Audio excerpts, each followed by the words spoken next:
So, I understand that you moved a long way from home to live in these parts. How are you finding it here? Considering what you told me the last time we met, this must be a big change. Going from relative isolation to a thriving magical community. Located in what, I may add, is a fairly populous city. I wouldn't blame you for feeling overwhelmed, especially with your parents so far away. Forgive me, I am noticing that you and your parents don't exactly see eye to eye. I more meant, I sympathize with you, having to uproot yourself like this. Keeping to yourself will often feel like the safer option in such circumstances. Making friends can be hard if you don't have much experience with them, especially by design. Tell me, are the neighbors friendly where you're living? Are there people for you to talk to as you pass them in the hallways?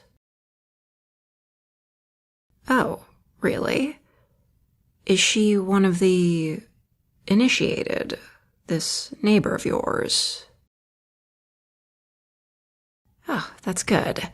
If you fall asleep in front of her, we won't have to worry as much about what she sees. Sorry, that wasn't very funny. It does bring us to the topic at hand, though, doesn't it? Has there been any change in your condition in the time since we spoke? That's good. Somniomancy. Where should I begin? I hope someone gave you a warning about the weather before you moved here. It's temperamental, especially during this time of year. You'd be wise to start carrying an umbrella with you, even if it doesn't look so bad to start off. Do try to ignore the rain, as heavy as it sounds. Now, where was I? How much have your parents told you about magic? I assume they were responsible for much of your magical instruction until this point. They told you the basics? That spellcasters employ their talents through a single medium of expression, like art or dance or singing or... Yes, exactly. And what you notice about these types of spellcraft is that they usually require the expression to become external before the magic is worked. The expression needs to be expressed, observable to other people in some manner. But though that is the case, the magic does originate internally. To put it one way, when turning someone into a toad, it's not the dance that transforms someone into a toad, but the witch did transform someone into a toad by dancing. I believe, that is to say, it is largely believed, that somniomancy is an altered form of this power, where it's your subconscious mind working magic instead of your conscious one. Your mind expresses spells in the form of your dreams, and so you, consciously, don't need to lift a finger to make real their effect on the world. Your magic spills out of your head unshackled, for good or ill, characterized by whatever you're dreaming about. Not every dream results in this, of course, but a number of them do, more so as you get older. In the past, it was often viewed as an affliction more than a talent, and not just because of the wild magic that ensues. You feel compelled to sleep at odd hours because your subconscious desires to cast magic, just as other mages might be compelled to paint or what have you. Even if you were a perfectly well-rested person, that would be the case. Sleep doesn't do for you what it does for non-magical humans. In fact, I hope I don't alarm you, but there have been cases of dream mages who spend months, even years in slumber working on a particularly powerful spell. Sometimes intentionally, but often not. Think Sleeping Beauty, or... I can't think of another example. I'm not sure how they survive doing that. I guess magic is the answer to that, too. Unless they had people to tend to them. What a privilege to not have to worry about bed sores.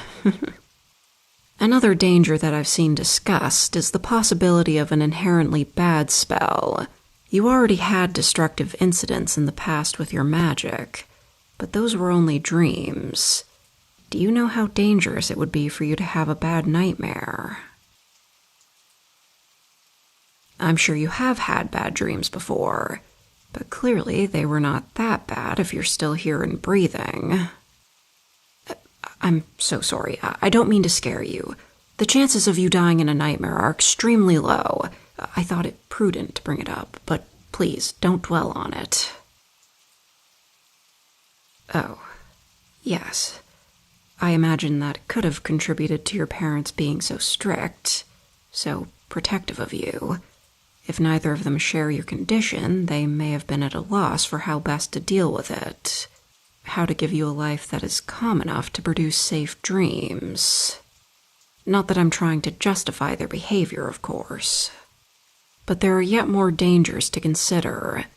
Dream magic being so potent has occasionally led to its mages being targeted in the past by those who would seek to use their magic for themselves. Dream eaters, rebellious spellcasters, that sort of thing. Oh, you heard about that incident, did you? Yes, consider that an example.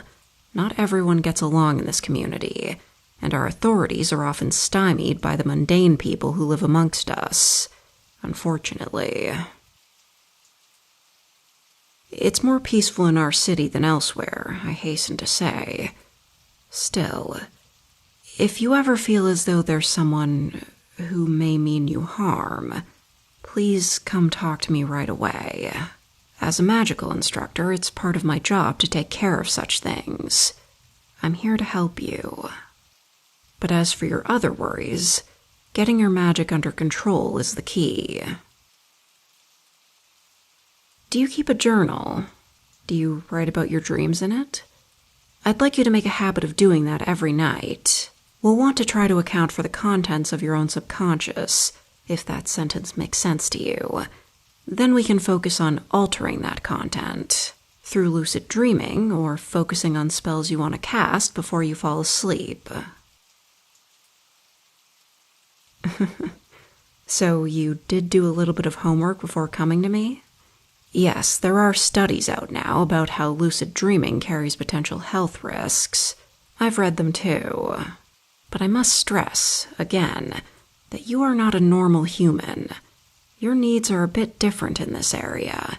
You might find it easier to achieve for that same reason. The method I want you to start practicing to start with is to engage in reality checks.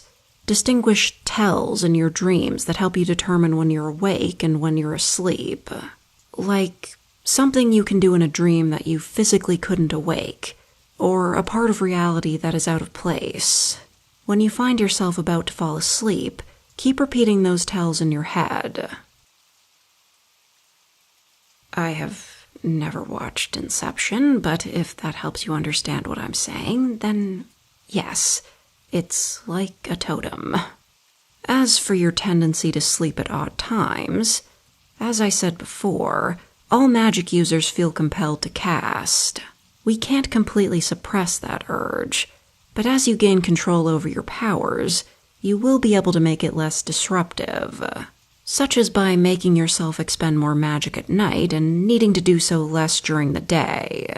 I also need to stress that you absolutely must have a healthy sleep schedule if we're going to get anywhere with that. Those are the basics. We'll keep talking about getting your magic under control through these sessions. Oh? If we aren't able to do it, there's still... Yes. That other thing I mentioned, sealing your magic. I just don't find it a very pleasant option.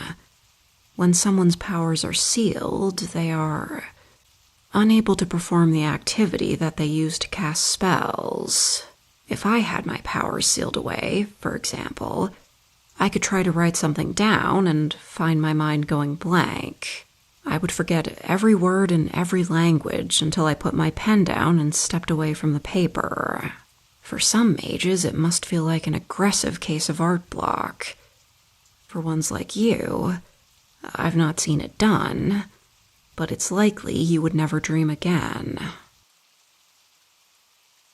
I'm sure you don't mean that.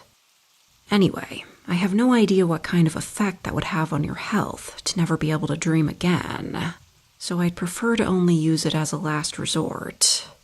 In the meantime, I'm curious if you already have in mind a tell, a reality check that you would like to use. Truth be told, I do like it, the rain. There used to be a lot where I came from, too. A lot of water, and not a lot of places to put it. But I didn't mind it, not even when it flooded.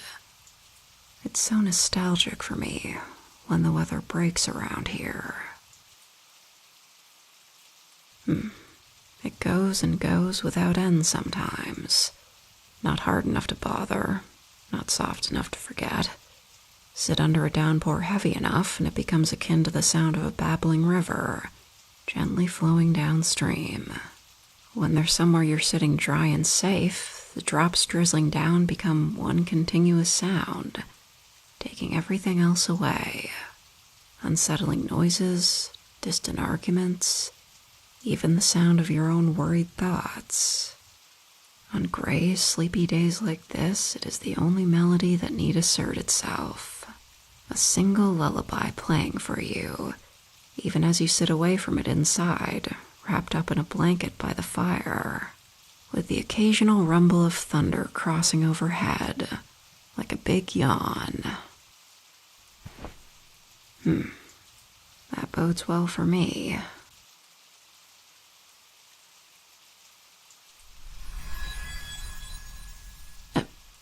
Oh, I did not think this through. Don't burn my office down, don't burn my office down, don't burn my office down. Hey, wake up.